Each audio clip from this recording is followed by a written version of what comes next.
Good morning, everyone.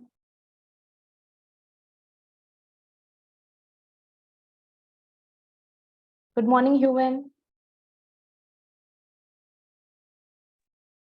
Good morning. Good morning. How are you?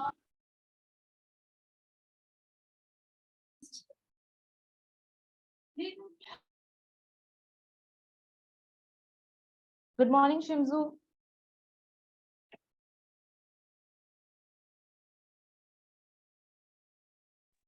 Good morning.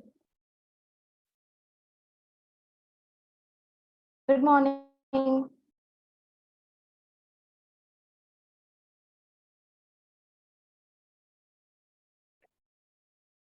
Welcome. Good morning.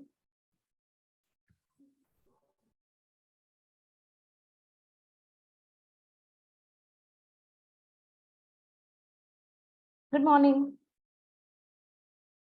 Good morning. Participants who are joining the meeting can turn on their cameras.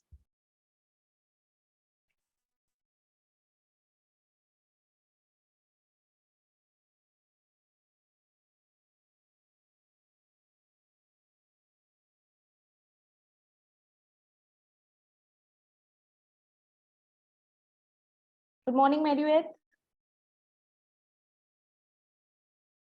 Good morning. I hope I'm saying your name right.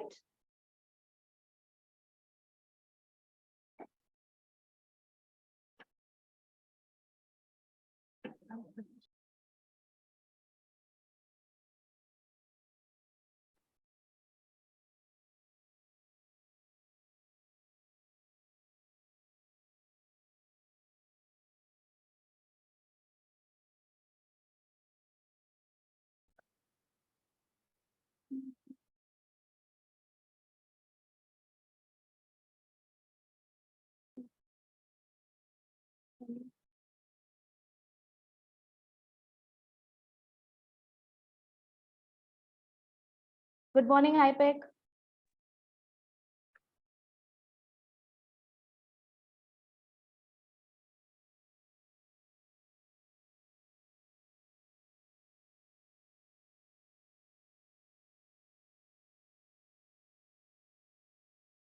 Good morning, Su Hai Young. Good morning. How are you? I'm fine, thank you. Thank you so much.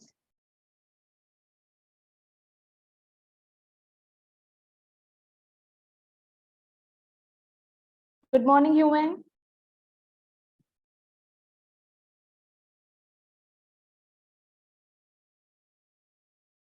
Yes.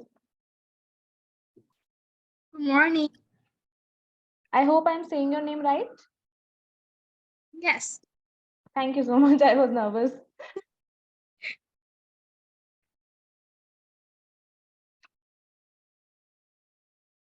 Good morning, Talifani. Good morning. Your name is pronunciation is correct, yes? Yes, it's okay. Okay, thank you so much. We are just waiting for other participants. We will start with the conference in a few minutes.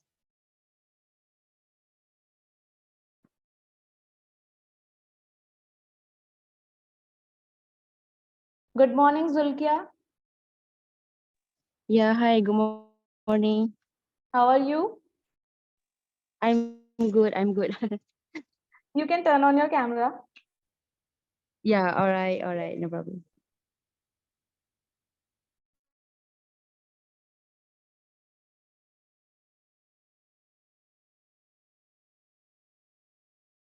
Good morning, Shimzu.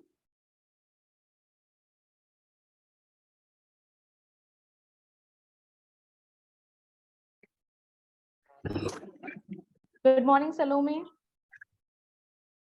Hello, good morning. Hello, good morning. How are you? Thanks, fine. We Hungary, we have not so nice weather, so it's a little bit sad, but it's okay. Okay.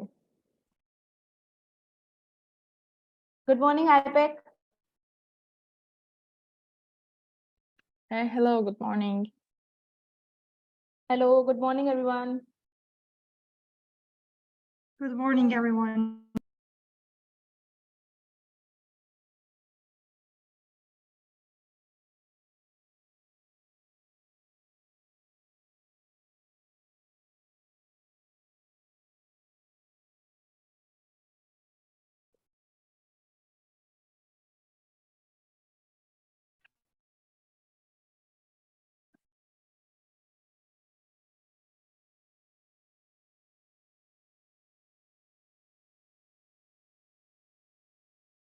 So we will start with the conference. Welcome all of you.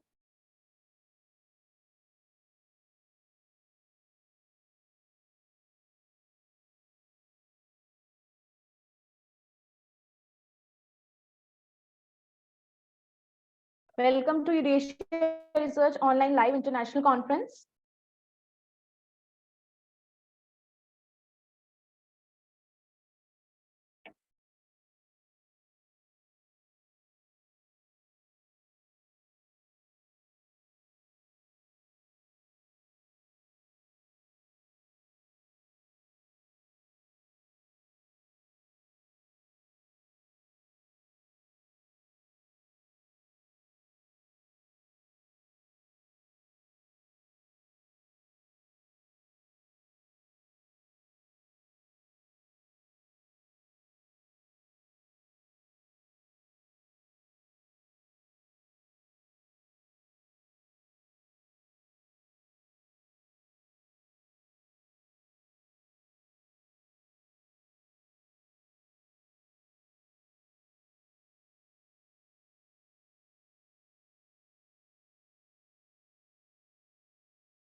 So we will start with the conference. Good morning, everyone, and welcome to Eurasia Research Online Live International Conference.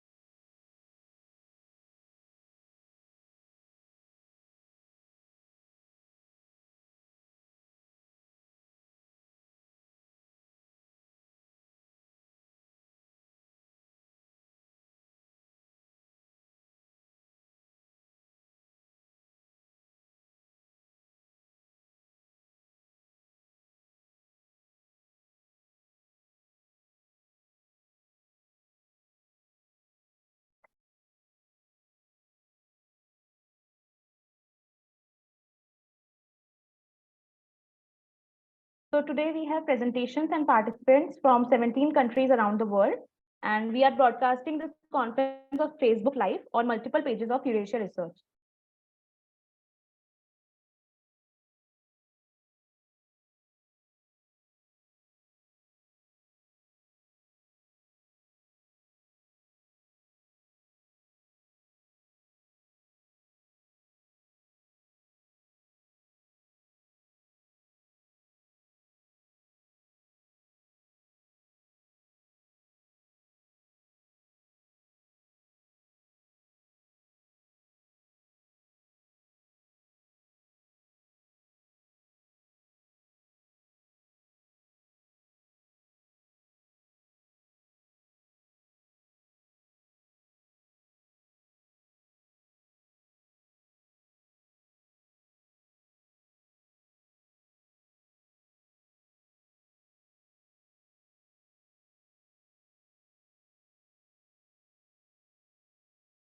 So I will be your today's conference host. My name is Divya Devnani.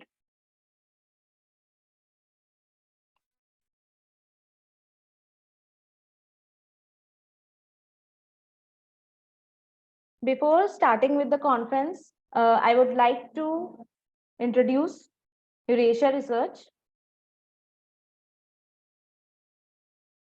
Welcome to the Eurasia Research International Conference. Please allow me a moment to introduce Eurasia Research to you in a nutshell. With over more than 1 million satisfied members and associates spread across the globe, Eurasia Research is a scholarly association who have been working for nearly a decade. Eurasia Research has organized several successful international conferences, workshops, and training programs.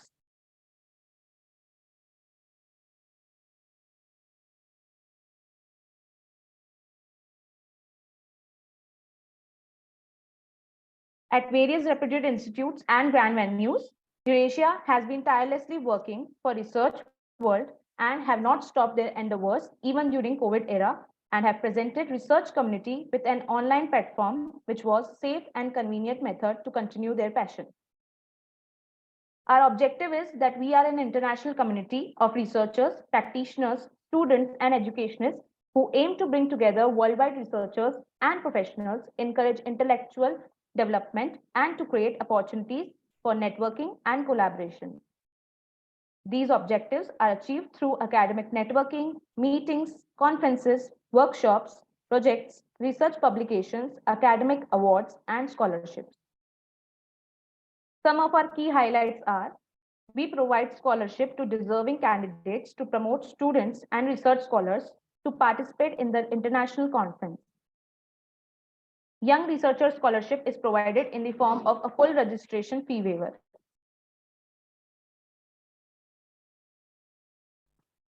We have a vast experience of publishing papers for more than 7 years. Our associated journals publish original papers, review papers, conceptual framework, analytical and simulation models, case studies, empirical research, technical notes, and book reviews. We cater to more than 30 plus themes in the area of teaching and education, and have registered ISSN and have following renowned indexing: Google Scholar, Crosscheck, Authenticate, Crossref, the Keepers Registry, Crypt, Portico, Road, OAI PMH, Registered Data Provider, PKP Index, and we will soon be applying for Scopus too. We have a wide network of 100 plus internationally acclaimed keynotes across the globe who share their knowledge and guidance with our participants with open hands. We have a large number of committee members and advisors who support us and guide us through their expert opinions and decision-making capabilities. We couldn't have thought of reaching here without them. We also encourage our participants to connect with more than 15K plus followers on our social media platform, where they can share their research and interests. Join our Facebook group and be a part of the discussion by researchers and academicians. We also have several collaborations with universities, colleges, and institutes to better serve all interested and like-minded intellectuals. With great enthusiasm and pride, we would like to announce our latest project, which is the Terra Fellow Program in Education. The program offers an opportunity to learn the key concepts and latest trends in the teaching industry from the academic stalwarts. We would like to share some of our past participants' experience with you. Thank you for your patience and valuable time. Moving forward with the conference.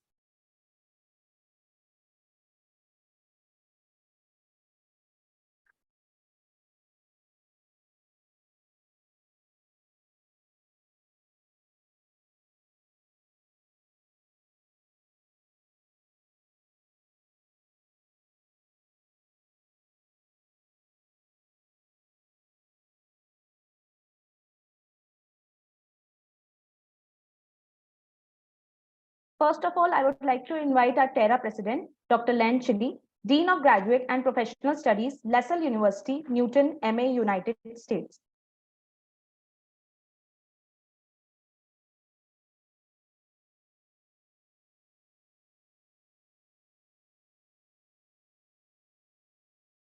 I am Dr.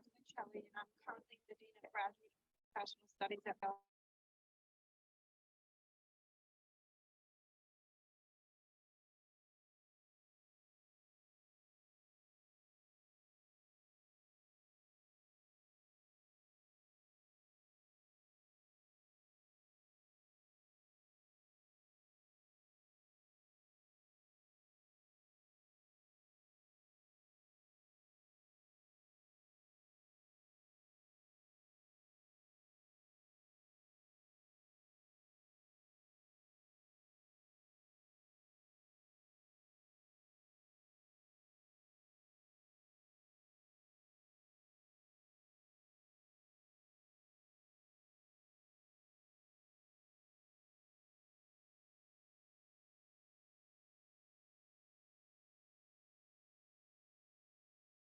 Being in administration, I had to, I am Dr. Lynn Shelley, and I'm currently the Dean of Graduate and Professional Studies at LaSalle University, as you can see in my background.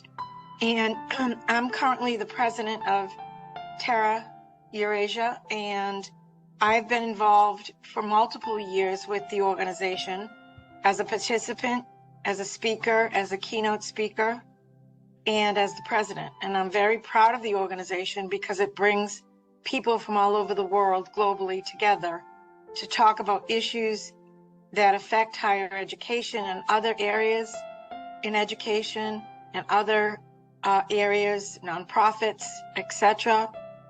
And we talk about issues and successes, and together we can make it better and make it always be improving.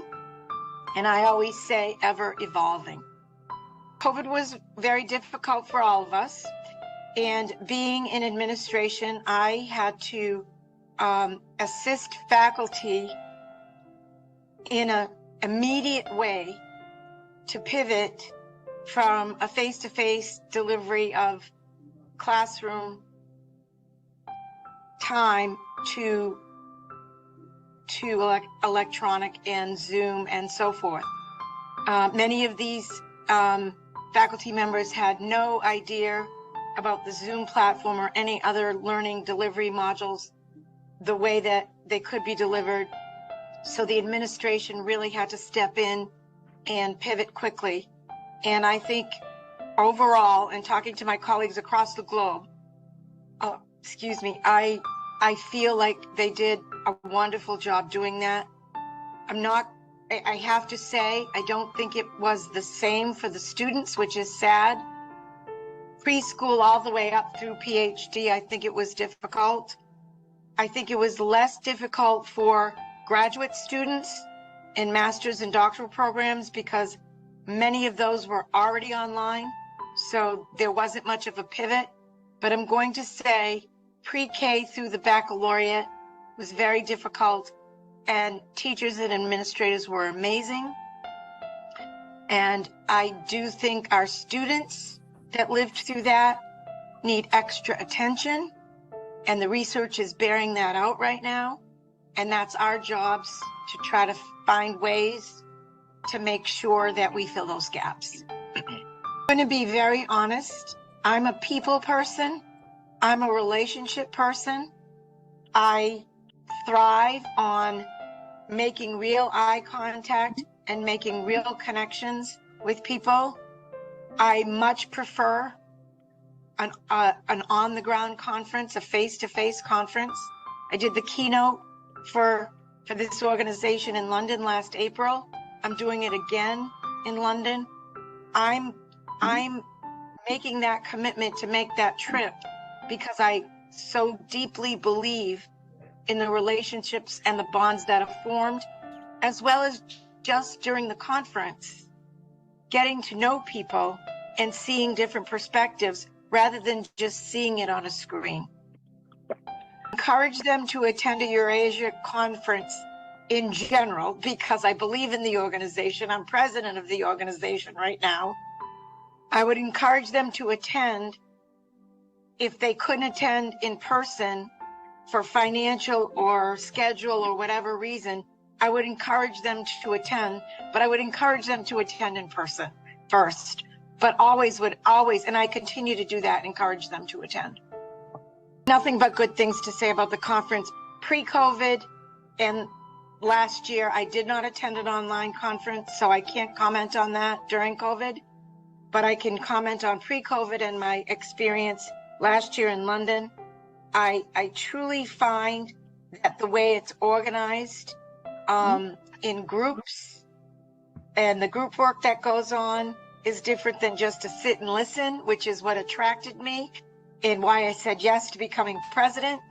It's organized in a way where it encourages that collegiality and that sharing of ideas and that sharing not only of the research that you present, but in small groups to broaden that discussion. So the way the conference is organized is well done. Often I can't stay for the whole time because of my busy schedule, but I do stay for the one day that I keynote, and the participation is phenomenal. And other conferences that I've attended, as well as done keynotes, as well as done breakout sessions, they don't organize them that way.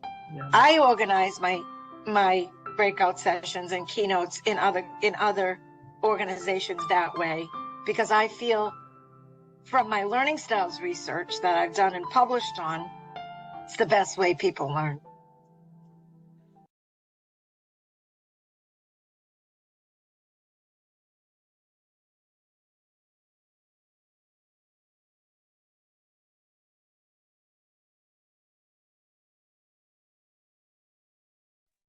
Moving ahead with the conference.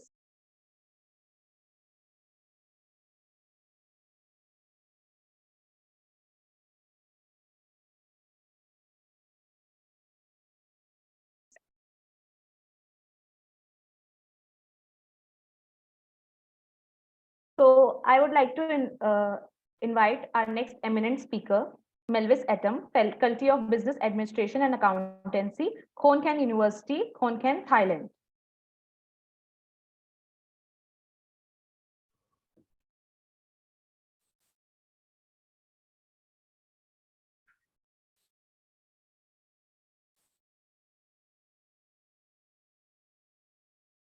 Some neighboring countries. Yeah. And in the research, another objective was to use self-control to investigate the cultural differentiation between these generations. Yeah. And we use online-based self-assessment survey, yeah, to collect the data. And from the data, the result, it showed that these three generations, X, Y, and Z, they had the same brand attitude towards this international fashion brands. But when it comes to purchase intention, Gen X and Gen Y had a different brand attitude. Gen X and Gen Z had a different brand attitude.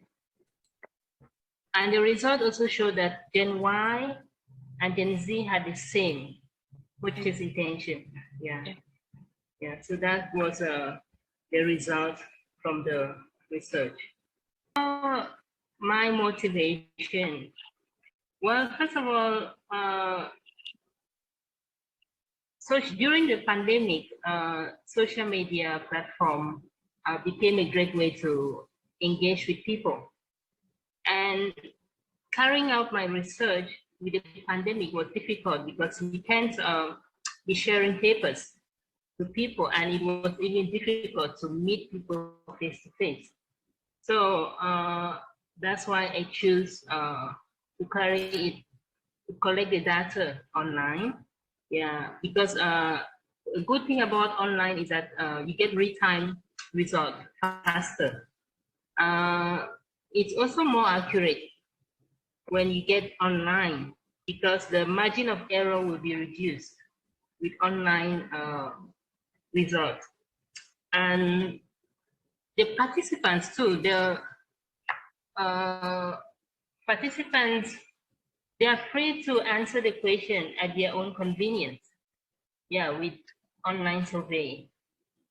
And the researcher will reduce costs. Yeah. Yeah, so why I did the conference, well, I got feedback from, I wouldn't say classmate, but a student too, a doctorate student in my university. Yeah, actually I study in Konkan University, studied masters in business, international business administration. Yeah. So he recommended this conference. Okay. Yeah. So that's why, yeah. So his feedback gave me the motivation to choose it. For me, attending an online conference is more flexible as compared to traveling and all that. So it's more flexible and it's cost effective too. So you can save for accommodation. You don't need to be thinking of a hotel booking, Right. and traveling, and you're also helping the environment. Right. Yeah.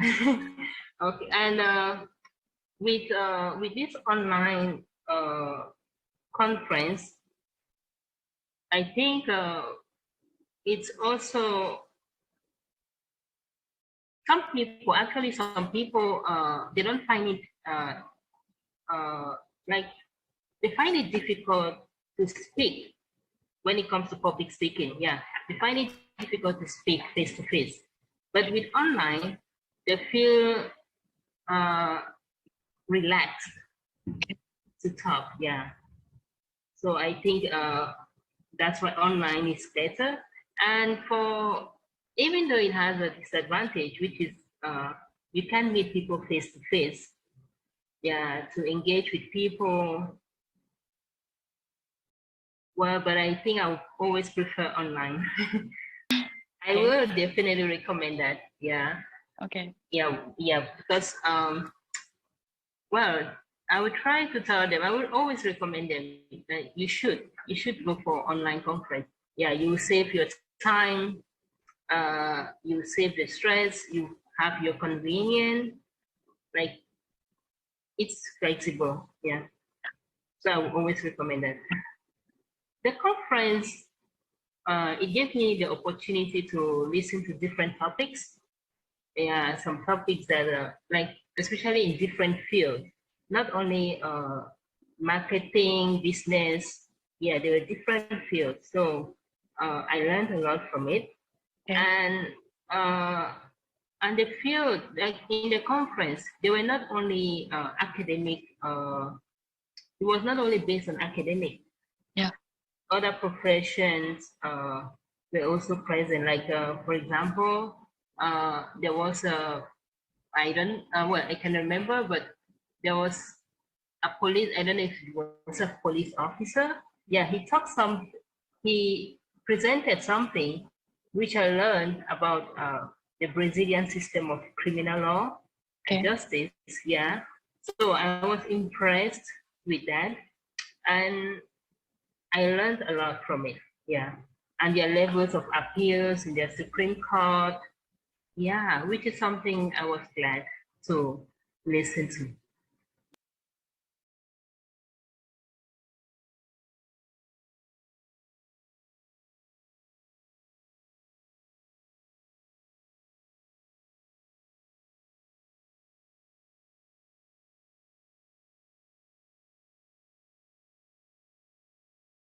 Thank you, Melvis.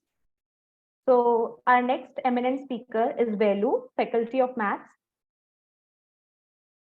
Hillcrest Christian College, Monash University, Australia.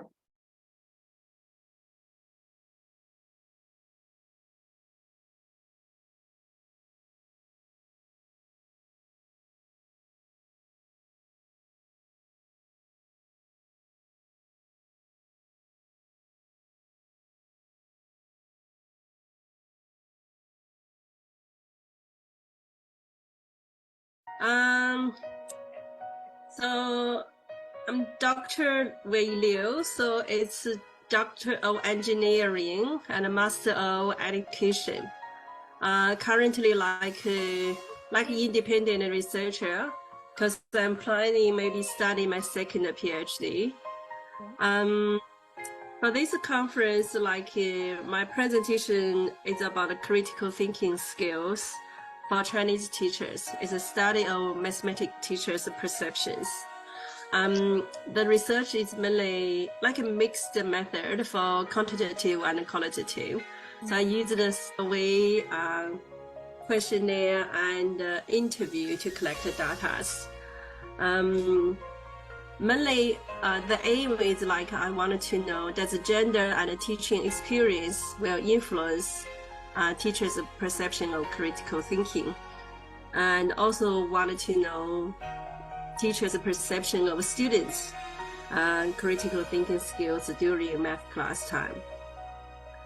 Do I need to explain the findings, or because it's all presented during the meeting? Yeah, because this one is did during COVID, because at that time, Australia, we were locked down a few times. I remember 5 or 6 times. Okay. So all these things is the survey is online. I just sent the link, and then back to China. So because at that moment everything are okay there, so that's why. So the teachers, and also because it's online, so the different schools, the math teacher, they can finish the survey. For the questionnaire, it's similar. So I just send all the link to them, but for the interview, it's online. Okay. It's online, So I give them the question beforehand, and then we book a time, and then we just chat about the questions and online. And then later, so after collecting the data, just summarize, sim the data, analyze. The learning, I think it's just because at the start of lockdown, I think I did not used to the life, because it's still at home. We cannot go outside. Every week, one family, one people allowed to go outside, shopping something. And the first few months, it's I did not used to the life. It looks like everything stopped. So I stopped everything. But after some time, I just realized we don't know how long it will last. So I think it's better I just, back to the normal life. Because during that time, we use things online a lot. That's why I'm thinking, okay, so maybe do a research, overseas. It does not influence a lot, because in Australia at that moment, it is impossible, to communicate face to face, So then I think, okay, so research overseas, because it's okay, we still depend on online. And I think it's because we teach online, had meeting online, then we used to that. So it takes time, to be honest. It takes time to get all the result back. But and then also it's still the first time for me to do the research online. But I think it's like I just want to, you know, my research, my other things just like normal. Even it takes a longer time than I expected, but it still showed me that I still do something during those 2 or 3 years. Yeah. To be honest, I think for me it's good, you know, because online is convenient, you know, easier.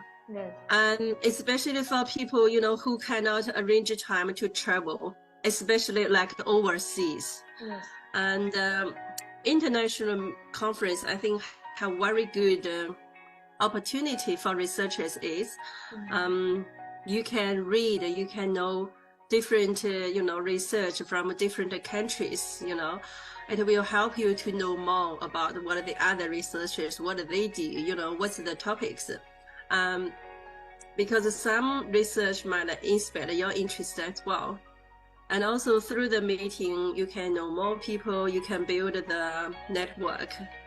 I think it's convenient, and it's for me, I like it because, you know, normally it's busy, so it's hard for me to arrange time. So I like online things. It's good for me. Yeah, definitely I encourage them. And also because at the college, you know, we have a lot of online learning as well. You know, online meeting, we have a lot of online things. I encourage people to participate as, you know, if they have time. So yeah, it's very good opportunity to learn.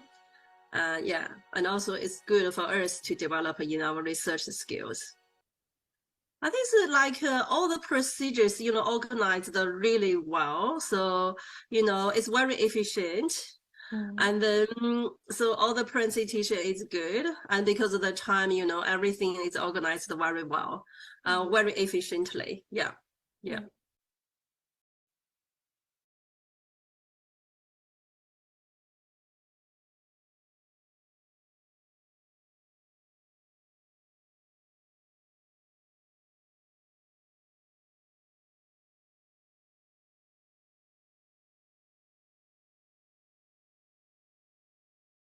Thank you, Velu. Moving ahead with the conference.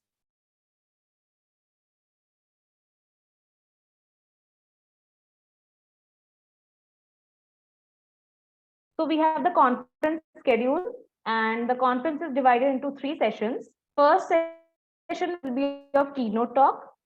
Session 2 will be team activity and photo session, and session 3 will be technical talk. I would like to request all the participants to rename their Zoom accounts with their full name in English. This will help us to record your presence. You may ask your questions related to the presentations in the chat box while the presentations are still going on. All the certificates, receipts, and proceedings will be sent to the participants within a week on their mail IDs. The proceedings will also include all the full papers and abstracts accepted for the conference.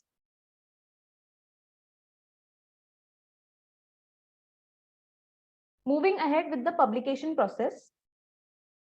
The publication process starts once the registration process is over. The author needs to send their papers, consent forms, and reviewer details on the email IDs given. The review reports will be sent to the author once the review process is over. The final stage of publication starts after receiving the revised papers from the author. Please note that the publication process takes around 50 days after the conference dates if all the editorial guidelines are followed within the given deadlines.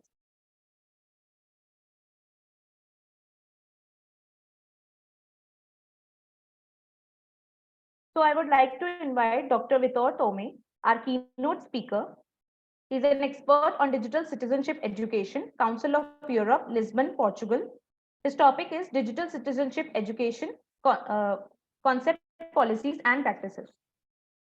Vitor Tome is a Council of Europe and a European Commission expert, digital citizenship education, media literacy, and disinformation, a lecturer, Autonomy University of Lisbon, an invited researcher, and a teacher trainer, and a freelance journalist who is involved in several international projects such as IBRIFF, Ibrahim Media Research, and Fact Checking and Digital Citizenship Education. He holds a PhD in Media Education from the University of Lisbon and a postdoctorate in Communication Sciences.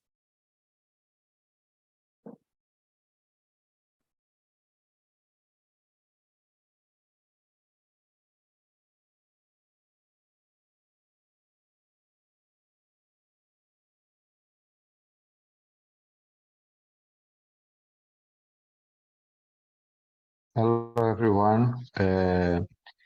First of all, I would like to thank you, the organization of this conference, to invited me to share with you some of our research, the research that we have been developing since 2016 through the project that is called Digital Citizenship Education, developed by the Council of Europe. As you may know, the Council of Europe is kind of the United Nations of Europe, and joins 46 member states, 46 countries, European countries. If you allow me, I'd like to share a PowerPoint that I've prepared for this conference. And my topic today is digital citizenship education, the concept, policies, and practices. This talk is organized in 3 moments. First, what is digital citizenship education? Then, focusing on policies from competencies for democratic culture to digital citizenship education.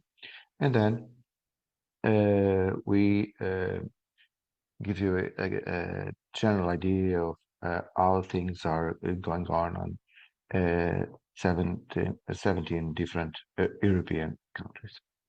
Okay, so regarding the definition of digital citizenship education, usually we talk, and having in mind the recommendation of the Committee of Ministers to member states in 2019, we are talking about, when we talk about DC, we are talking about empowerment of learners of all ages. And this empowerment means the acquisition of competencies for learning and active participation in today's society, having in mind democratic rights, human rights, democracy, and the rule of law in cyberspace. This is the main definition that we are using at the Council of Europe nowadays. So regarding the model and the model through which we implement digital citizenship education, we have the competencies for democratic culture, the 10 digital domains, and the digital citizenship education temple. The competencies for democratic culture model applies to the online and the offline world and is organizing values, attitudes, skills, knowledge, and critical understanding. Allow me to say that the main aim is exert a competence is mobilizing values, attitudes, skills, knowledge, and critical understanding. So it's mobilizing what we are able to develop, what we are able to put in practice regarding these 4 areas to solve problems. For instance, when we face a problem, when we face or something that needs solution, when we want to act in today's society, we need to mobilize these values, these attitudes, these skills, knowledge, and critical understanding. When we talk about values, for instance, the human dignity, attitudes, allow me to refer civic mindedness or responsibility. In terms of skills, the empathy, the capacity to put in others' shoes, for instance, the cooperation skills, and the knowledge is about the critical understanding of self, of language and communication, and of what's happening in the world. To implement this model, 3 handbooks were prepared. They are part of same kit, the same pack. And the first one is the context, concept about the context, concepts, and model. It presents the framework's background, explains the concepts and theoretical assumptions, and describes the model of competence. The second one focuses on the descriptors because there are a set of descriptors per each competence item. It describes how they were developed, the descriptors, and the competence, of course, the competence items, and provides a complete listing of all descriptors per competence item. Third book explains how the model and the descriptors can be used in different aspects in education planning, how to develop curricula, how to planning pedagogical activities, and how to design assessment, because assessment is key. Then also in teacher education, took a whole school approach. And when we are talking about this whole school approach, we mean an approach that involves not only students and teachers, but school board, all the school staff that is not the teaching staff, but also the community, not only the parents and families, but all the community that is around the school. So this model is prospective. It regards to the future. It points to the future. It's more descriptive than prescriptive. So the idea is not to explain what you should do, but what can you do, because adapting this model to the context is key. At the same time, it's a model that involves everyone, so it's inclusive and it's committed, of course, with the Sustainable Development Goals.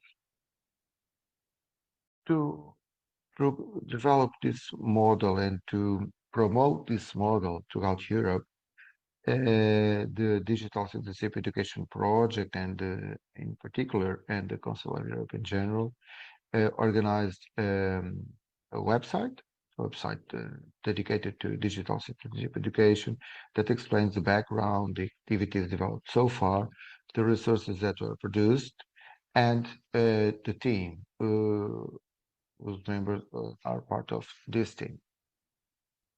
And this project, Digital Citizenship Education, which is based on competences for democratic culture, but is focused on digital world, on digital citizenship, organized the CDC model in 10 digital domains, which are organized in 3 groups. The one in green on the top right includes success and inclusion, learning and creativity, and media information literacy. Second one, it's ethics and empathy, health and well-being, e-president communications.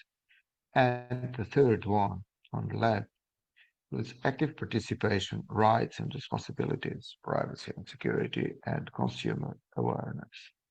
These 10 digital domains are on the top of the building, and we call that the temple, the Digital Citizenship Education Temple. So as you can see in yellow, digital citizenship, then in green, the 10 digital domains.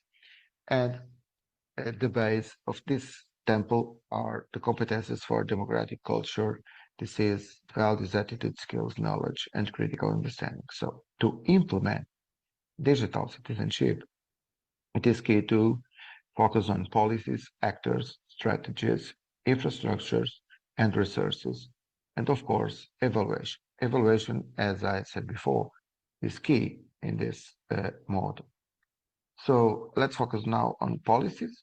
Policies, I'd like to stress the recommendations signed by the Committee of Ministers in 2019, and it's about how the member states can infuse digital citizenship in the curriculum.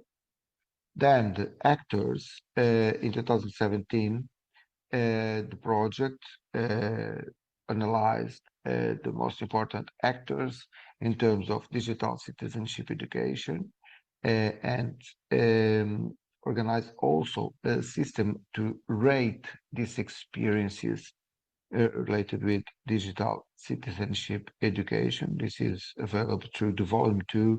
The volume 1 is more focus on the theoretical framework.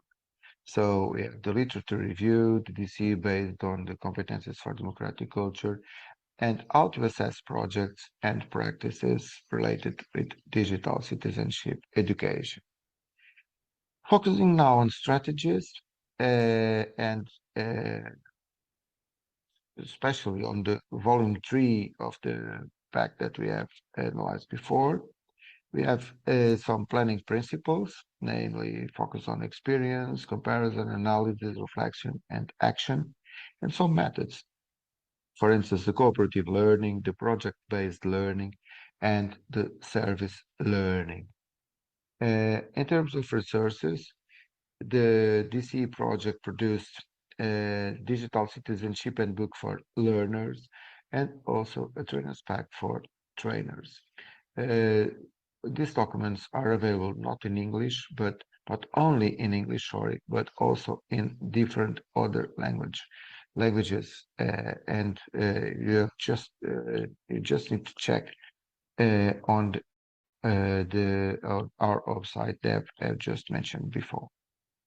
And then the evaluation, having in mind the fifth area of the DC table, and to evaluate the experiences, the activities, the projects, there are some assessment principles, namely validity, reliability, equity. But also this evaluation must be transparent, practical, and respectful. It's key to respect anyone involved in the projects and in the activities. In terms of action, let me just show you a general picture about what's happening, what is currently happening in Europe. So in 2019, when the project had more or less 3 years, some countries were implementing digital citizenship education. Some countries, of course, European countries. By that time, DCE was already part of the curriculum in Albania, Austria, Denmark, and Portugal, and likely to, for instance, in Armenia, Croatia, Luxembourg, Romania, and Ukraine, and maybe in Hungary, San Marino, and Slovenia. But the picture changed. It completely changed in 3 years, and nowadays only Croatia, in where the disease is maybe a priority for future curricular revision. In all other countries in general, especially in primary and middle school, this is part of the curriculum is infused or being infused in the general curriculum. This is very important for the Council of Europe. And how is DCE being infused in the curricula? In a transversal way, for instance, in Luxembourg, Malta, and Romania, but also as a subject from Albania to Turkey, transversally, and as a subject in Hungary and in Portugal. And by the time it was being discussed, sorry, in San Marino, the Netherlands, and Ukraine, in which ways will DCE be infused in the general curriculum. In terms of activities developed, it includes, for instance, computer modeling in different grades, collaboration in new curricula infusing DCE, guidelines and frameworks. Some countries were really investing in capacity building and training teachers, preschool, from preschool to secondary school, and from pre-service to in-service teacher training. Some countries were developing partnerships with ongoing projects, as it was in Albania, Croatia, Malta, Montenegro, Romania, and Portugal, for instance. One of the projects in Portugal was digital bridges Bridges project that joined different schools in Portugal and in Montenegro. Some countries are organizing events, and some others are producing products, for instance, an online course for teachers, a DCE project involving different primary schools, producing digital content, and also translating digital citizenship education resources. So allow me to conclude. Digital citizenship education, in our point of view, it's a lifelong learning model in all learning contexts, and it's key to empower citizens to critically participate in society, from crib to lifelong learning.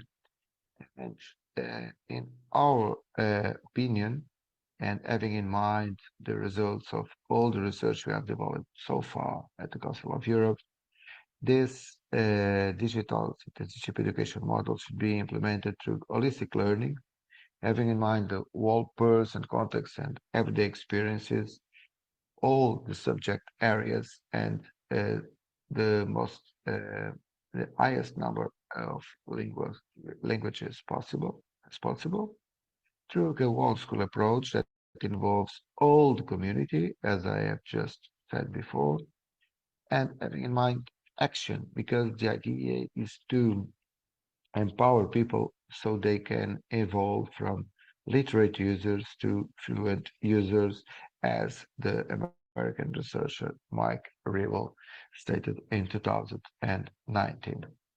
And that's all for my part. I would like to thank you again for your patience, and of course, today I'm not available to answer your questions, but I'll be glad to answer your questions. So please send your questions to the organization of this important conference, and I will be glad to answer you directly or through the organization. Thank you very much. Have a nice day.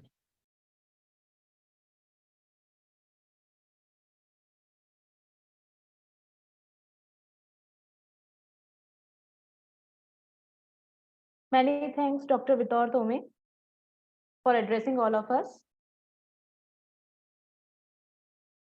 Participants can put their questions in the chat box. Hello everyone. Hi. Assalamu alaikum and very good morning.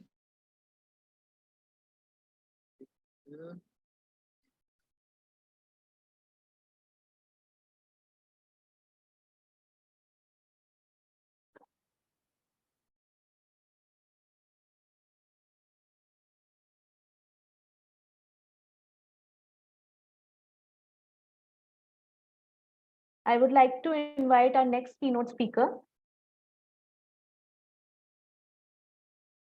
Dr. Mohammad Norazmi bin Nordin, Center for the Study of Education and Community Wellbeing, Faculty of Education, University, Kebangsaan, Malaysia. Topic: the nature of the special education teachers post COVID-19 pandemic, a brief study from the field. Dr. Mohammad Norazmi bin Nordin holds a Doctor of Philosophy, PhD degree in Special Education Leadership. Former academic teacher at Batu Pahat Special Education School, Johor, Malaysia. Successfully completed PhD studies within 2 years. Currently working as a special education lecturer at the Center for the Study of Education and Community Wellbeing, Faculty of Education, University Kebangsaan, Malaysia, the National University of Malaysia. He is also the founder of SKAF Style Quick Thesis Writing Techniques, which has greatly helped undergraduate and doctoral students in completing their thesis. He has received various invitations from universities in and outside Malaysia as speakers and keynote speakers for international conferences and seminars. He is also editor-in-chief of a special education journal and as an editorial board in 5 international journals.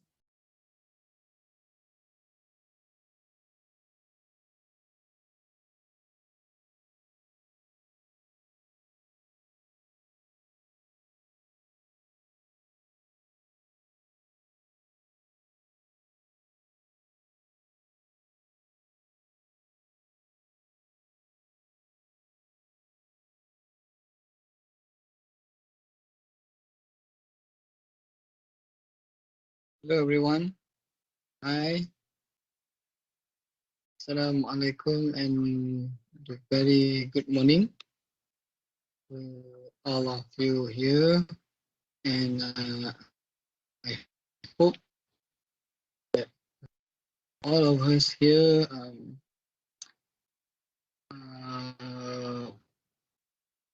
grant with a good health.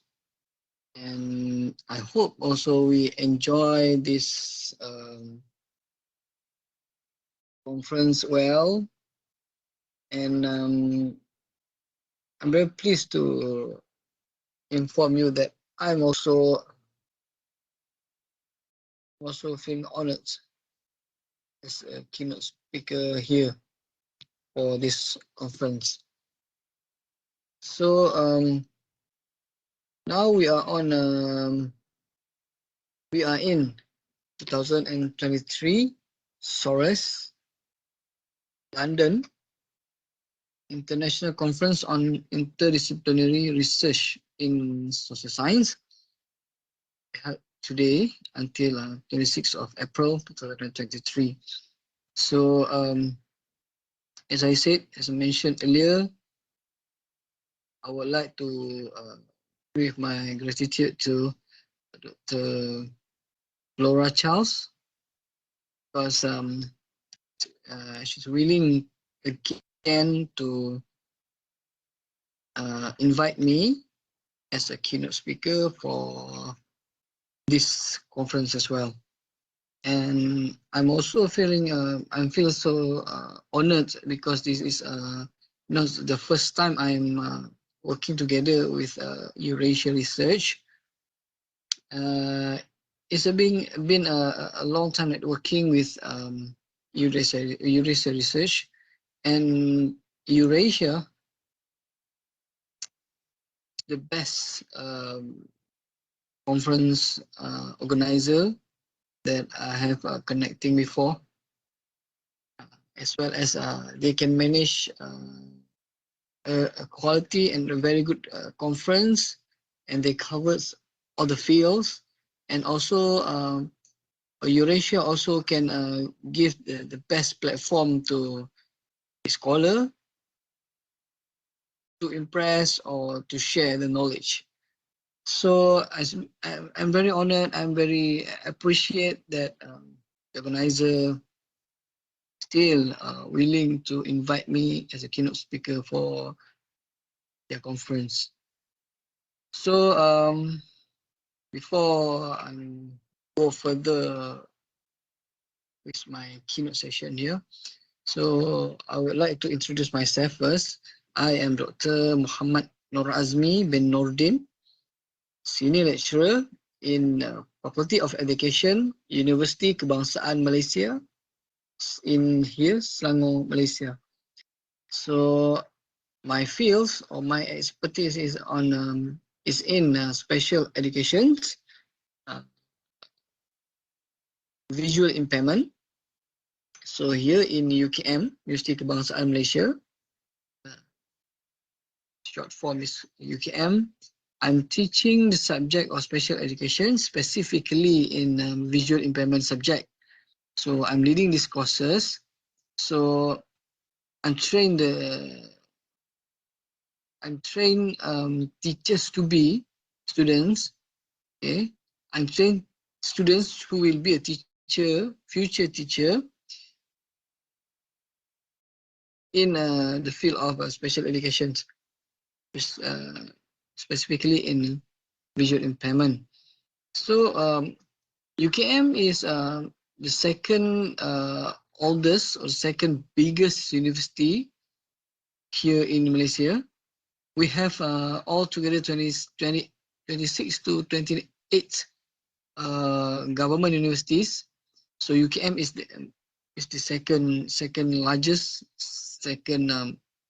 oldest universities in private government university in Malaysia, public university in Malaysia. And we also offer various program, various experts and various faculties that covers all the disciplines of studies. Okay, so I welcome you to Malaysia and have the experience here. And am I willing to go to London one day to experience how great London is. And I'm also will share my my knowledge and my experience in special education, specifically in visual impairment, to all of you. And maybe one day we can do this physically, and we can meet together and we can discuss further about our expertise, and I will share further about special education, specifically for visual impairment. Okay, so now what I want to share with you today is one of my research for special needs students, special needs pupils, special educations, and I'm carry out this research in 2021 when the COVID-19 pandemic hit us around the world. Okay, so I'm come up with the research called Gadgets and Pupils with Special Needs During COVID-19 Pandemic, a brief study from the field. So I'm carrying out one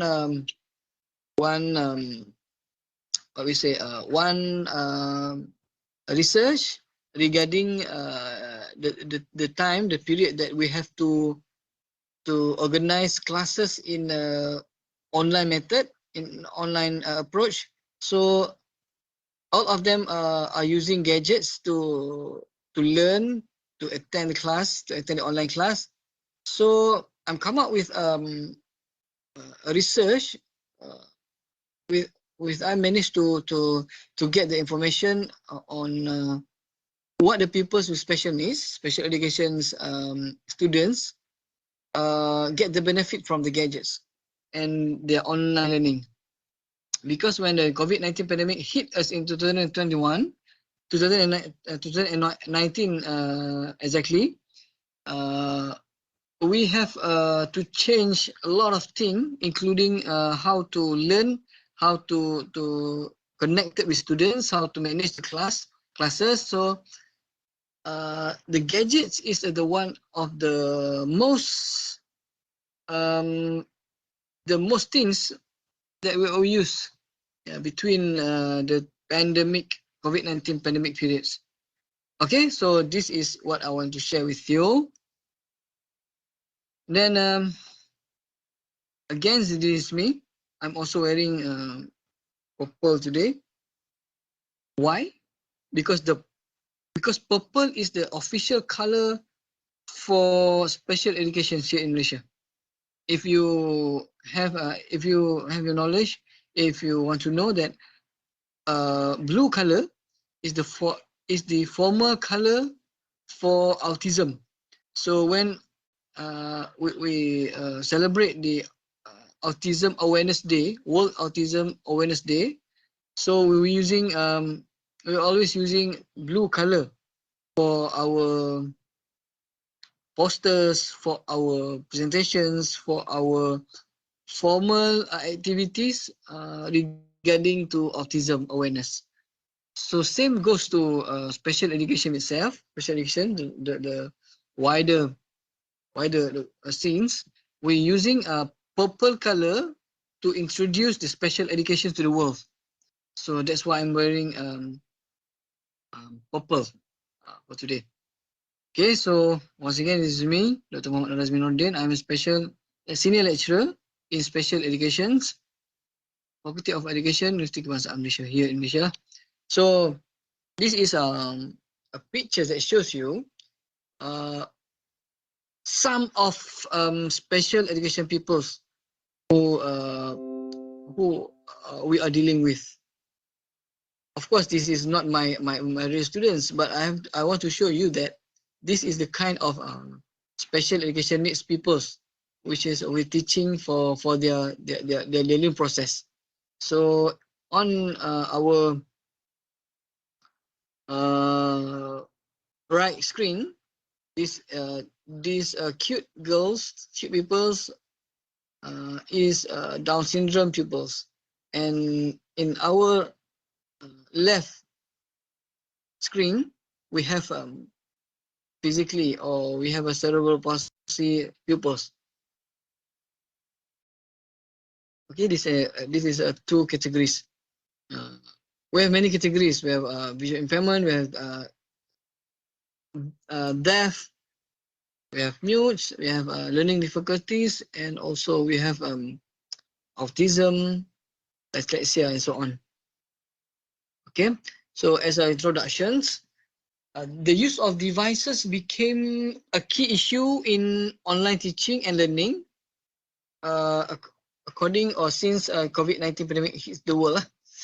Okay, optimal use as well as according to needs makes the device perform is a very, very important as a medium of knowledge delivery, right? So when we learn at home, we learn online approach. So we are using gadgets in the maximum capacity and maximum optimal time, optimal period. So proper and efficient skills are required to teachers, students, and also parents to using this device, gadgets, to have the continuity of knowledge sharing. So various constraints in using device more effectively, especially involving students with special needs, their disabilities. The challenges using devices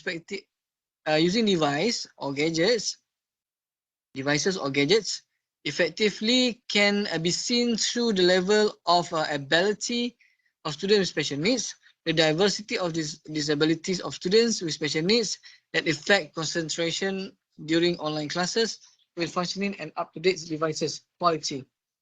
So when we have special needs students in our class, in online class, you can imagine that how that disability students can give their focus on online classes using the gadgets.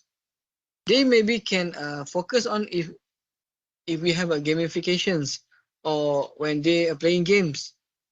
But imagine that how they can focus on online classes. Okay, so the research questions is, what are the functions of technological devices to students with special needs during the COVID-19 pandemic? So this research, I'm using a qualitative approach, fully qualitative approach. I'm conducting the interview individually to the 10 special education teachers. I interview them using the semi-structured questions, and then I'm transcribe all the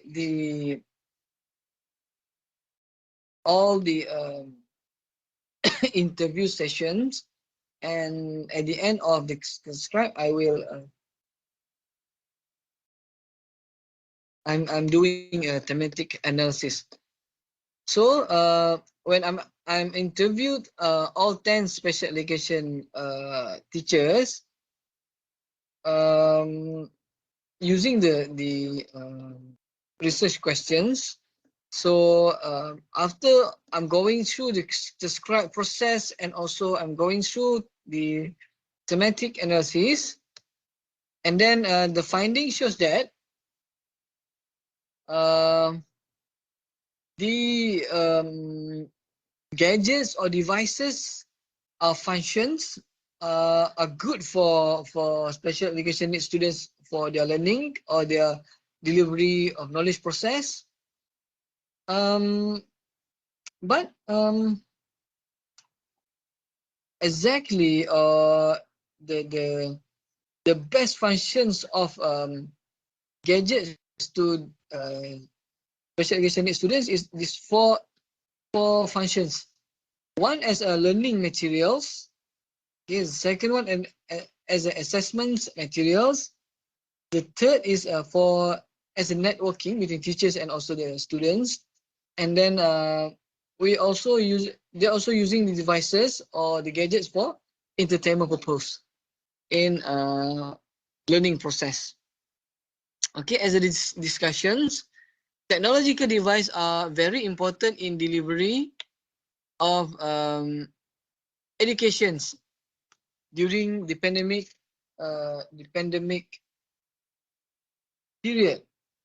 Okay, and then skills in using technology is the key to the effectiveness of online learning. Okay, yes, we can agree that that the gadgets and devices are so important in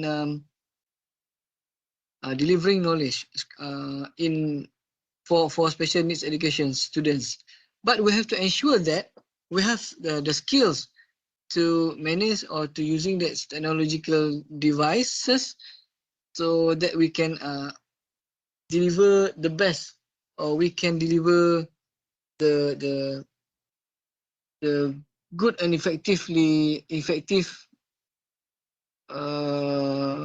learning process for special education needs students. So rapid development as well as the practice of new norms in education. So whether you want it or not, at that time the teachers have to use this use the devices, use the gadgets to have a sharing session for students, special education needs students. Technology devices serve as learning materials to students with special needs educations, for sure. And then we have to use it. And some of the categories such as autism, such as ADHD, deaf and mutes, they are very excited. They are very smart in using the technology devices. So when we use the devices or the gadgets in class, sorry. So we can upgrade their knowledge or the courses about the students' lessons. So the devices or gadgets also as entertainment materials to reduce learning stress. As we know, when we have online classes, online learning, so if we don't make entertainment materials for in that session for the gadget, so it will be a boring session and also will give stress to the teachers and as well as the students. So it's used in monitored by parents at home. Okay, when we have disability students, or for sure that we have to another person to help them. So in context of online learning, where the students study in their home, so it's have to monitored by parents. So even more exciting is that technology devices are also capable of being networking materials for students with special needs. So we also can get the networking between the students and also the teachers. Okay. So as the conclusions, indeed, the COVID-19 pandemic has changed many things in human life. Right? We have agreed that no exception for education in general or special education in particular. All of us have to confront this, have to manage this as well.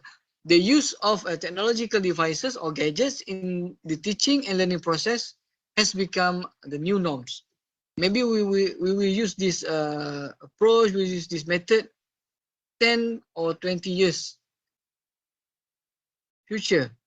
However, the effectiveness of the method of this new norm has not been fully ascertained yet. Having the latest devices, quality internet connection and also determination can help the teachers and students to succeed in online learning. It should be emphasized here that the device not only serve as a learning material, but it can also be used as the entertainment material. Therefore, prudent use should be implemented so that the device is not misused by students with special needs. As a suggestion, to the next researcher can make this brief study as a basic guide to conduct more empirical study on this issue. Okay, so I think that's all for that's all my sharing about my research. So if you have any questions, because it is recorded, if you have any questions, do not hesitate to contact me via email norazmi@ukm.edu.my. Okay, norazmi@ukm.edu.my. Okay, so I think that's all for today. And again, I would like to thank the organizer because giving me this opportunity to sharing my research and also my knowledge about special education. So I stopped sharing, and I hope so that you enjoy this special education's awareness that I'm sharing with you.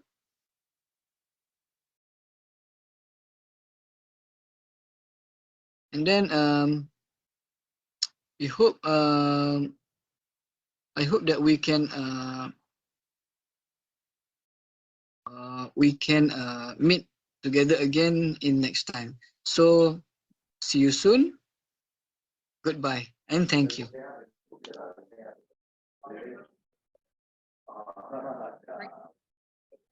Good morning, dear ladies and gentlemen. My name is Salient Features. I am an associate professor.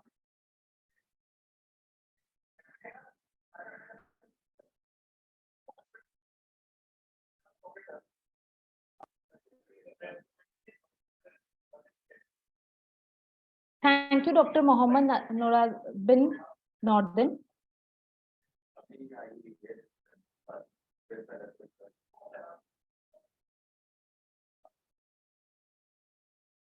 Participants can put their questions in the chat box. Now, I would like to invite our next keynote speaker, Professor Kathleen Liptak, PhD in Economics, Associate Professor, Head of the Department, Vice Dean, the University of Miskolc, Faculty of Economics, Department of Labor Market and Employment Policy, Miskolc, Hungary. Topic, Social Entrepreneurship in the Post-Socialist Countries. Kathleen graduated as economist at the University of Miskolc, Faculty of Economics in 2008, and she graduated in law at the University of Miskolc, Faculty of Law in 2015. Her research topic is about labor market, especially in the Central Eastern European region. She defended her PhD dissertation in 2013. The title was Impact of Globalization on Regional Labor Markets, Convergence or Divergence. Kathleen is an associate professor, vice dean of University of Miskolc, Faculty of Economics, and head of the Department of Labor Market and Employment Policy. The essence of her professional interest is how changed the labor market and the expectations of employees. She is the member of the Hungarian Regional Science Association till 2008. She is an editor-in-chief in Socialist Series in Social Science Journal and the member of editorial board of Terres Terra Dolum Journal.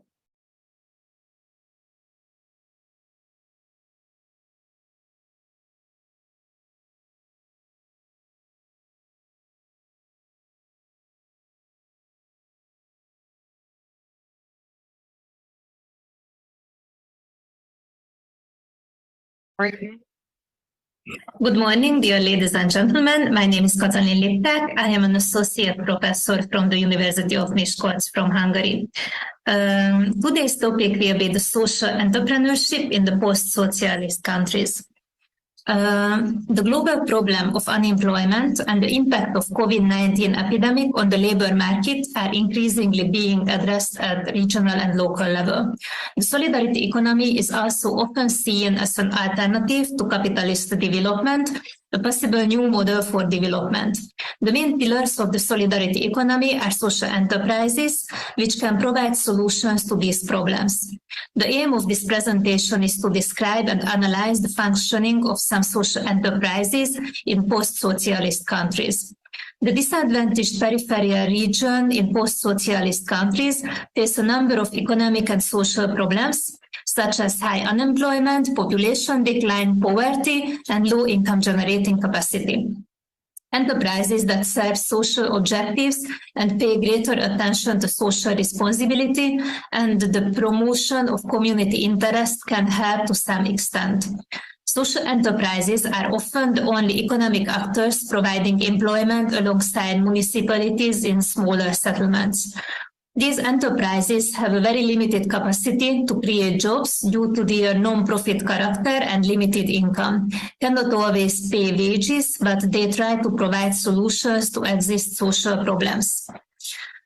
What does it mean, the social economy? In the European Union's social policy, social economy appears primarily in the context of employment policy. Social economy has been defined as a sector that provides employment opportunities for those at risk of exclusion and in the social sector helps to create new and independent businesses.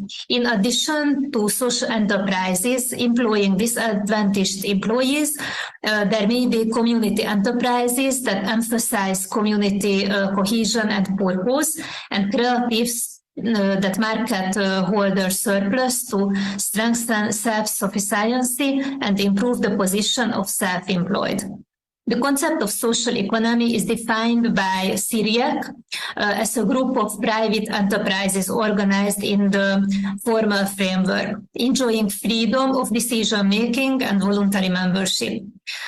There are a set of private, formally organized enterprises with autonomy of decision and freedom of membership, created to meet their members' needs through the market by producing goods and providing services, insurance and finance, where decision-making and any distribution of profits or surpluses among the members are not directly linked to the capital or fees contributed by each member. Each of women has one vote, or at all events are described through democracy, participatory processes.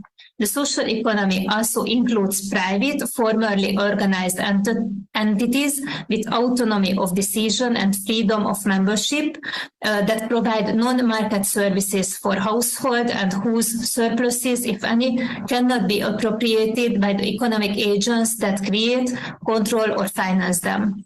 The solidarity-based economic approach relies on the fundamental conviction that people are infinitely creative, are able to work out their own solutions to economic problems, and these solutions will be different in different places and situations. We can describe the new social economy as the market economy is situated between profit maximizing commercial firms and the tax-financed activities of the public sector. These organizations do not belong either to institutionalized producer or consumer cooperatives or to other self-help economic operators. They operate at a local level and are democratic in structure. And it is not yet precisely defined in law. However, this is otherwise of subordinate significance. The activities performed in the new social economy must fulfill three main functions. Protective function means provides jobs for people who are unable to find a place in the labor market on their own. Bridging factors, within this context, they provide employees with a kind of transition between traditional labor market services and unemployment. And there are a business function. It means actors in this function in the social economy mainly produce goods and services for the market. As with the concept of social economy, there is no agreed definition for social enterprises. It is important to bear in mind that social enterprises focus their activities on a wide range of social problems, including various social fields. For example, in Hungary, the definitions listed below are the most widely accepted and used in everyday life. The social innovations are very important by the social enterprises. The social innovation provides a new and novel solution to the existing social problems. Social enterprises perform a wide range of activities. These may be divided into two broad categories: labor market services and social services. Some social enterprises perform both activities simultaneously. Non-profit or social enterprises implementing workplace integration are present throughout Europe. These organizations are less development on public funding. Three main activity is focused on providing employment for disadvantaged people with an income comparable to the wages earned by other employees. Hence, some of these organizations were specifically established to provide disadvantaged people with on-the-job training and labor market services to facilitate their integration into the world of unsubscribed work. The state plays a relatively small part in the life of these organizations. However, they are open to the market. They finance their activities through state aid, employment subsidies, and income from the complementary activities. The employment subsidy is available to any enterprises that employs disadvantaged employees. When measuring social impact, in addition to outputs, their effects also need to be taken into consideration. When measuring impact, the output may be, for example, the number of disadvantaged people in the labor market, which must be measured together with its effect to obtain genuine impact achieved.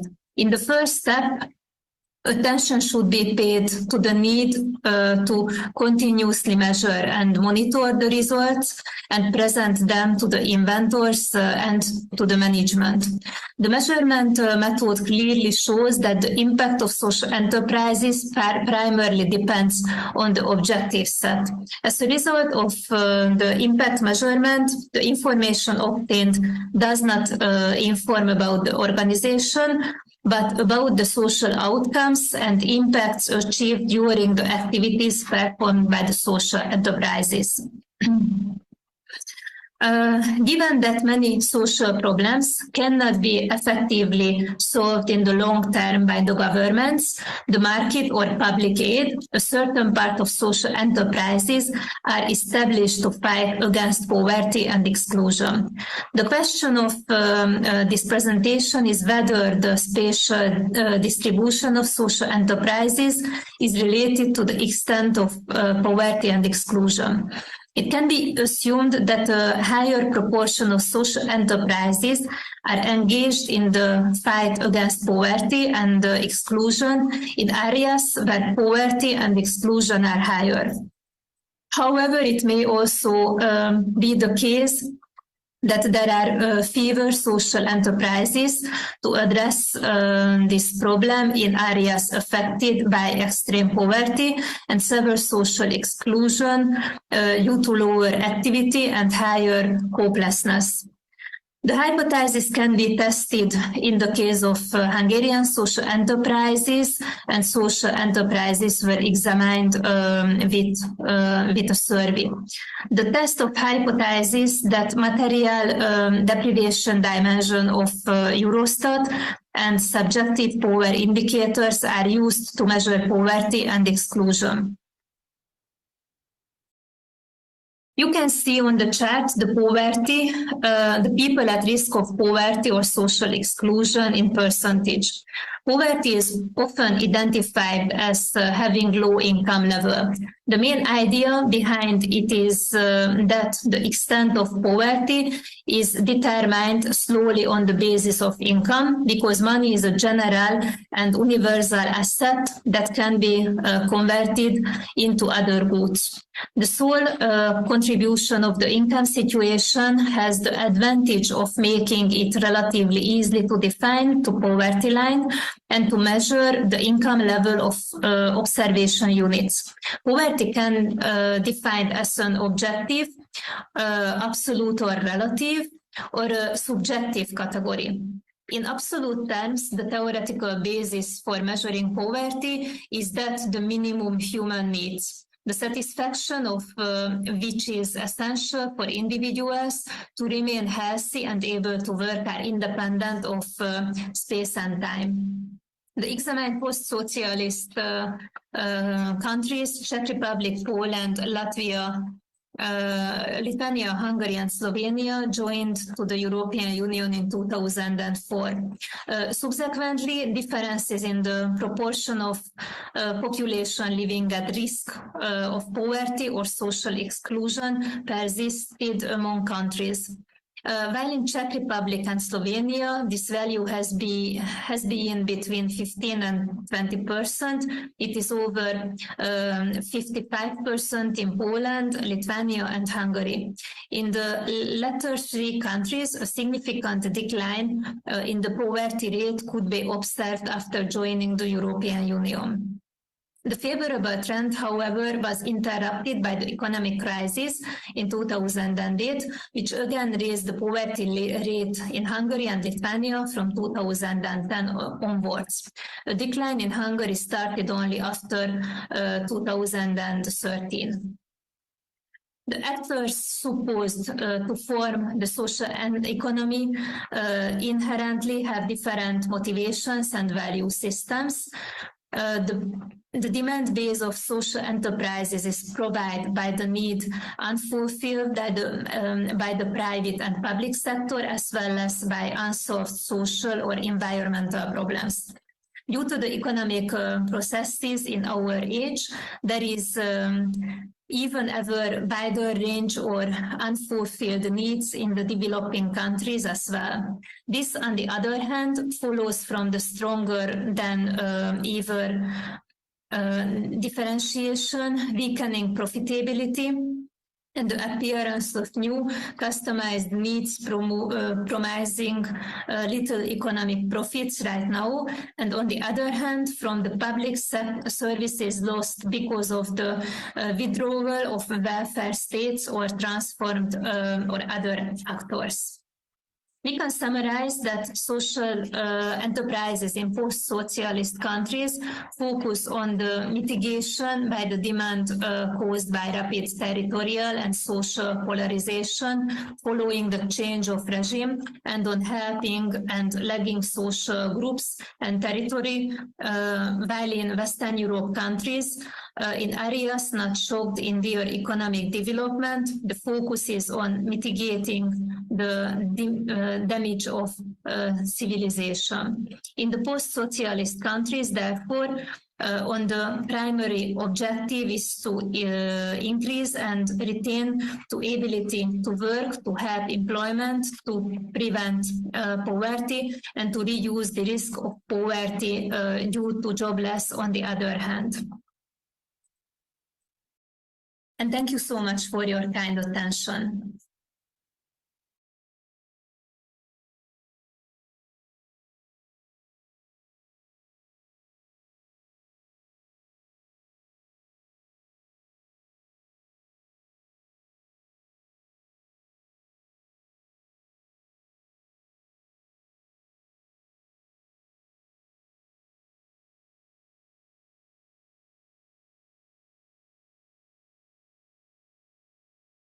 Thank you so much for presenting, Professor Kathleen Liptak.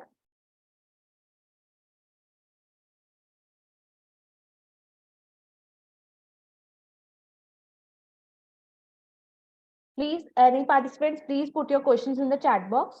Professor will answer your questions in the chat box itself.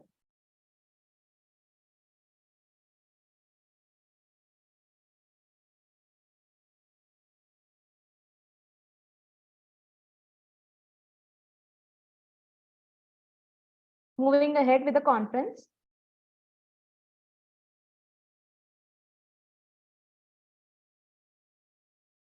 Our next keynote speaker is Dr. W.G. Samanthi Konar Singha, Academic Director and Statistical Consultant, Institute of Mathematics and Management, Sri Lanka and Australia. Topic: Recent Trends in Infectious Disease Modeling. Dr. Samanthi, an award-winning scientist, has served as a statistical consultant and academician for more than 2 decades. She has developed various mathematical and statistical techniques to the world. The circular model and the Sama circular model, SCM, are the 2 widely applied techniques, whilst the damped circular model, DCM, and forced circular model, FCM, are the recently developed models. Dr. Samanthi has won the Best Paper Award from International Conference on Advanced in Mathematics, Computers, and Physical Sciences, and the International Conference on Business, Economics, Social Sciences, and Humanities for her research findings. She was awarded the IMRF Best Scientist Award India for her invaluable contribution to the field of statistics. She has been in constant demand due to her new findings, gets invitations from various destinations to share her knowledge as the keynote speaker. She has been invited as a speaker at international research forums in Thailand, Singapore, Malaysia, India, Australia, and many other countries. Also, she was the guest of honor and the chief guest of many international research forums. Dr. Samanthi is a multidisciplinarian, has obtained Bachelor of Science degree in Mathematics, postgraduate diploma in Industrial Mathematics, Master of Science in Applied Statistics, Master of Business Administration, and Doctor of Philosophy in Statistics. Also has obtained a diploma in classical music. She is a member of American Statistical Association, ASA, Statistical Society Australia, SSA, Institute of Applied Statistics, Sri Lanka, IASSL, and National Science Foundation, NSF, Sri Lanka. She is the editor-in-chief of Journal of New Frontiers in Mathematics and Statistics, Journal of New Frontiers in Economics and Business, Journal of New Frontiers in Healthcare and Biological Sciences, Journal of New Frontiers in Education and Social Sciences, published by the Institute of Mathematics and Management of Sri Lanka. She is an editorial board of Matter, International Journal of Social Science and Technology, and an advisory member, Technical Scientific Conference Committee, member of the Scientific and Technical Research Association, STRA.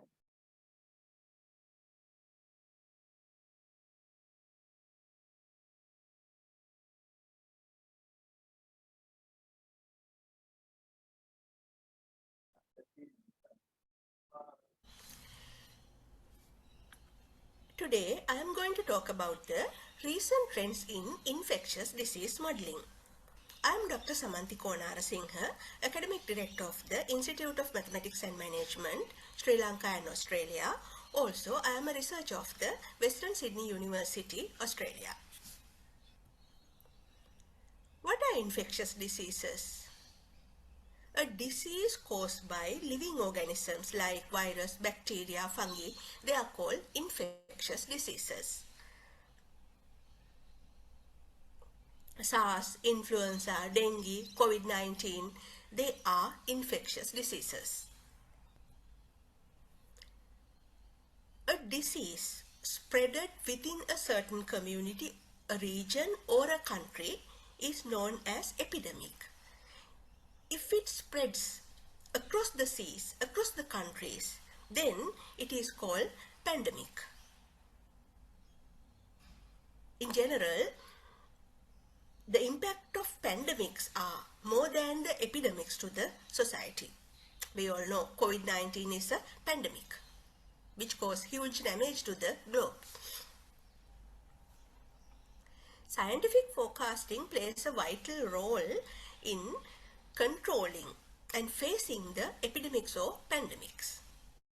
It helps for early detection and predicting the speed of spread. Also, forecasting infected cases help us anticipate the requirement of healthcare resources. Government authorities can decide the lockdown procedures based on the forecasting. It also helps for economic and social stability. We know how the COVID-19 affected to the economic and social stability.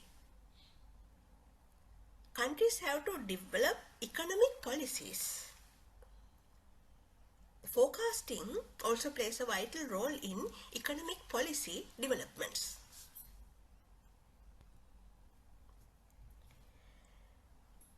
Disease forecasting is based on mathematical modeling. A mathematical model is a simplification of a real-world situation into an equation or set of equations. There are several types of mathematical models. In disease forecasting, deterministic and stochastic models were frequently used.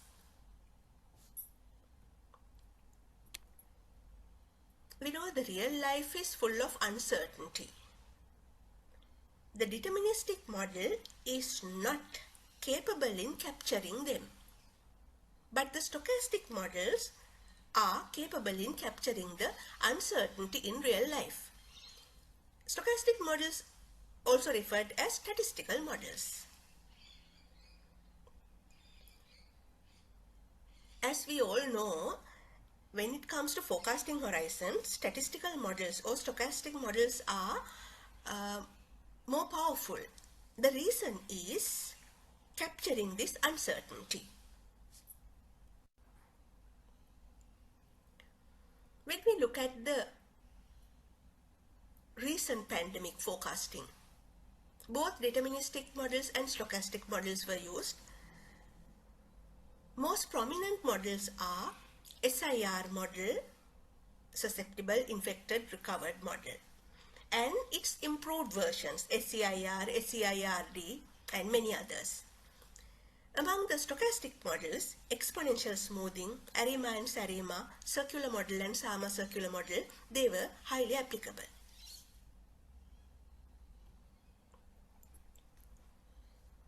Here, you can see the pattern of daily infected cases of several countries. First India, then USA, and third Brazil. You see, their patterns are different from one another. The same disease, but their patterns, number of infected cases show different patterns. These are time series plot. In general, a time series contains several components: trend, seasonal patterns, cyclical patterns, and the random error component. So the modeling is used to capture them. As I said earlier, deterministic models are unable to capture the randomness.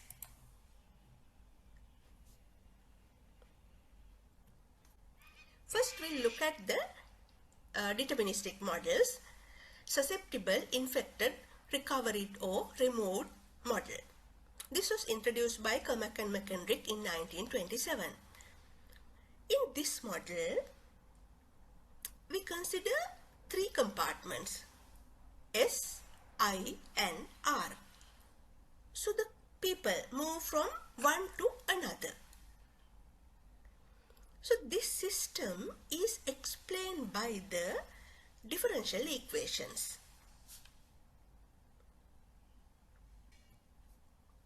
SIR system, rate of change of the S, I, and R are expressed as differential equations. By solving them, we can obtain SIR estimates. So this was the beginning of the system, and as I said earlier, now there are various improved versions of SIR. That means now this initial system, it doesn't consider the birth and death, but the improved versions have several other inclusions. This is indeed a successful method, widely applied. However, this has that weakness which I said, capturing the uncertainty.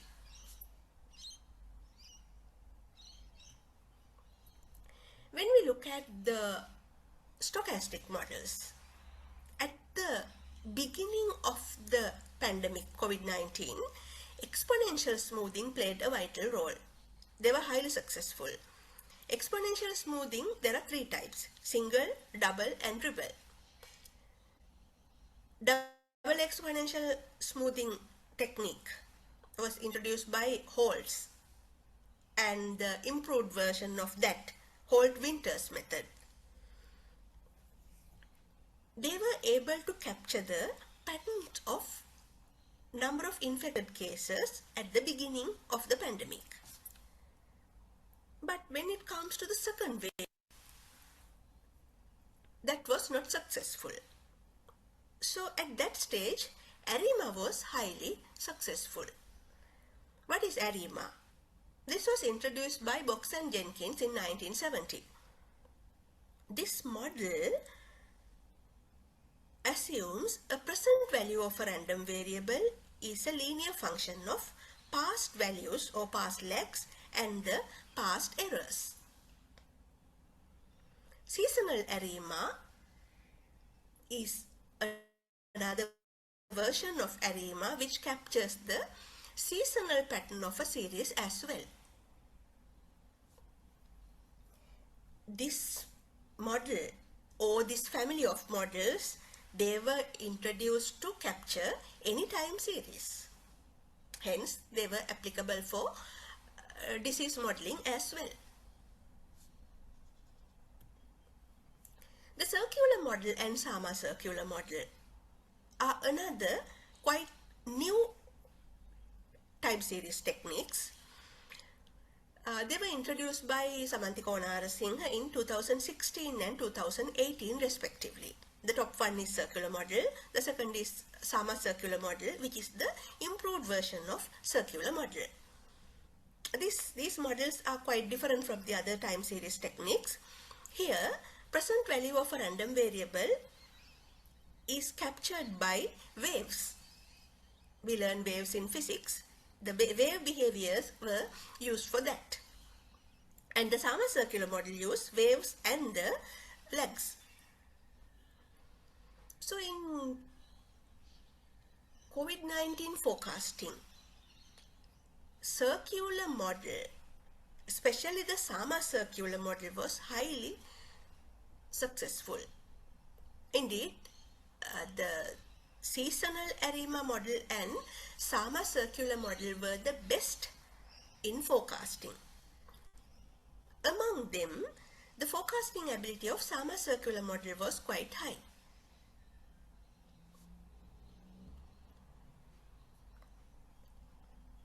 Damp circular model and forced circular model.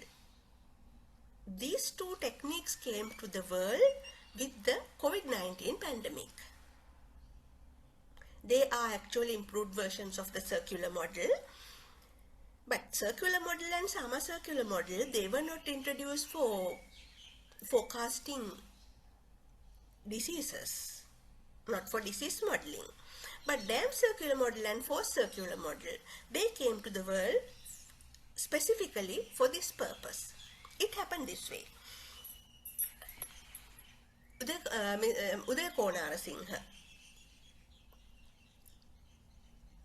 a senior scientist, managing director of the Institute of Mathematics and Management, he had been conducting research, forecasting COVID-19 daily infected cases right from 2020. He conducted large number of research, and according to his experience, single exponential, double exponential, triple exponential, they were highly successful at the beginning. Then, as I said earlier, Sama circular model and the seasonal ARIMA, they were successful in the latter part. But at one point, he said, though this Sama circular model and the seasonal ARIMA are successful, the error component is becoming higher. And the pattern of the time series is also quite unusual. He asked me whether I can make some adjustment or improve the existing models to capture them. So I observed that and found, yes, the behavior is different from earlier. That means the data series is showing increasing trend up to a certain point and then decreasing, again increasing. We know it happened in COVID-19 because of the lockdown. it decreases. Then again, the negligence increases, something like that. So then we worked on that. And by the end of 2021, we were able to introduce 2 new techniques. They are damp circular model and forced circular model. The first one is damp, the second one is forced circular model. So these came to the world, as I said, to forecast the number of infected cases, but they are applicable for every other field of research. So you can see, starting from the existing techniques, we try to capture the pattern of the series. When we look at the SIR models, that means the deterministic models or stochastic models, first we try with the existing techniques. When they are not sufficient or when they fail, we think about a new technique. That's how this forecasting technique development happen. This is the nature of the research. Indeed, this is what we need. Look at this soldier. To hit the target, he has to practice a lot.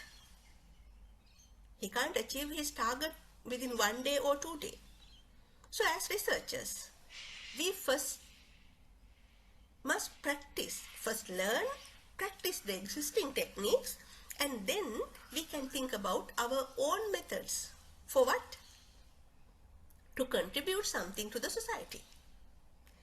The motto of Institute of Mathematics and Management is determined, dedicated and done. We did something and we are trying to do more. I request you all to do the same thing. I take this opportunity to thank Eurasia Research. Indeed, they are doing a very good service to the society. Even during the pandemic, they made this platform for the researchers. I had been with them over the last years, so I'm so happy to be with them always. So thank you so much for inviting me again, and I make a special thank to you all for listening to me. If not for you, I don't get this chance to share my knowledge and experience. Have a good day. Bye.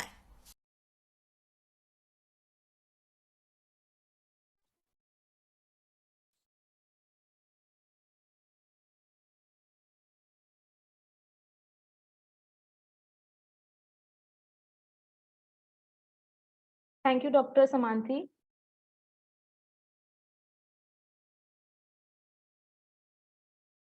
Participants, if do you have any questions, you can put the questions in the chat box. Moving ahead with the conference. So this brings us to the end of session 1. Now we will begin with session 2, team activity. Let's proceed towards our team building activity. Sometimes we miss the opportunity of connection and linkage with fellow participants of the conference. This activity is to encourage interaction among all the participants. So one by one, we will share our views and solutions on the topic of discussion. And also we will be conducting a photo session during the same. Participants are requested to turn on their mics and cameras. And we will begin with the topic of discussion.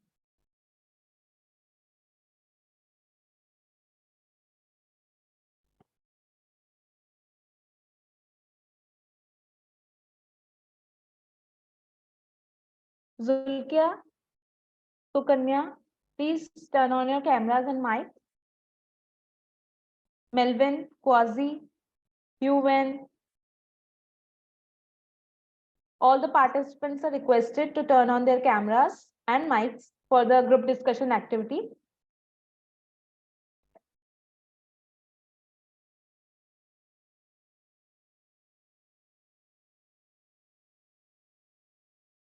You can all turn on your mics also.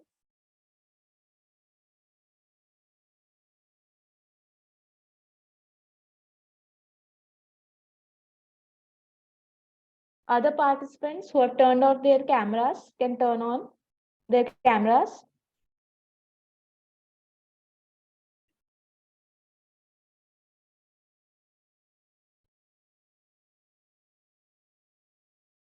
Please keep your cameras on. So now we will start with the team activity.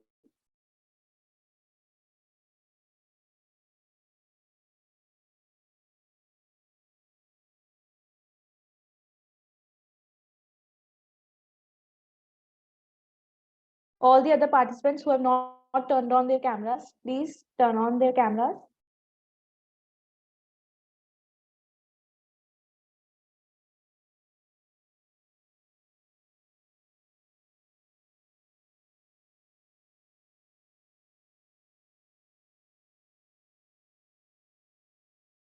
So we will now begin with the team activity.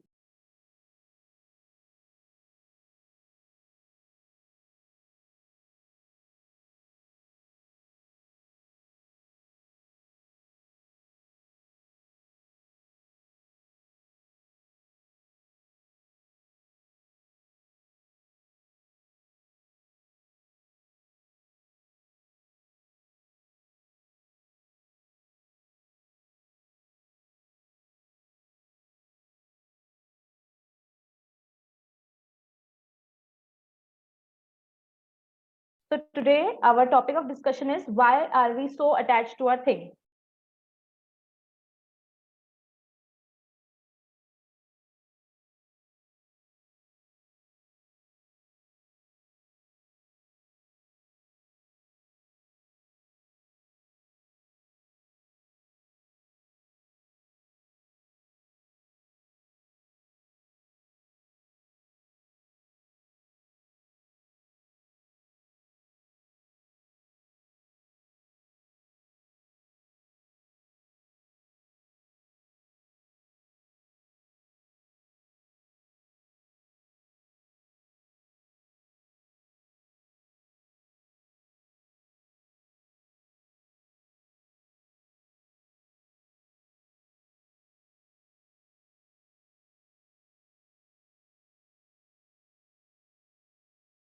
All the other participants, please turn on your webcams.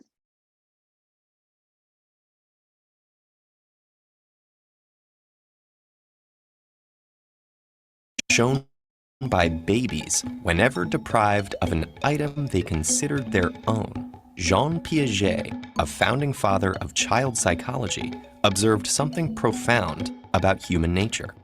Our sense of ownership emerges incredibly early. Why are we so clingy? There's a well-established phenomenon in psychology known as the endowment effect, where we value items much more highly just as soon as we own them. In one famous demonstration, students were given a choice between a coffee mug or a Swiss chocolate bar as a reward for helping out with research. Half chose the mug and half chose the chocolate. That is, they seemed to value the two rewards similarly. Other students were given a mug first and then a surprise chance to swap it for a chocolate bar, but only 11% wanted to. Yet another group started out with chocolate, and most preferred to keep it rather than swap. In other words, the students nearly always put greater value on whichever reward they started out with. Part of this has to do with how quickly we form connections between our sense of self and the things we consider ours. That can even be seen at the neural level. In one experiment, neuroscientists scanned participants' brains while they allocated various objects either to a basket labeled mine or another labeled Alex's. When participants subsequently looked at their new things, their brains showed more activity in a region that usually flickers into life whenever we think about ourselves. Another reason we're so fond of our possessions is that from a young age, we believe they have a unique essence. Psychologists showed us this by using an illusion to convince 3 to 6-year-olds they built a copying machine, a device that could create perfect replicas of any item. When offered a choice between their favorite toy or an apparently exact copy, the majority of the children favored the original. In fact, they were often horrified at the prospect of taking home a copy. This magical thinking about objects isn't something we grow out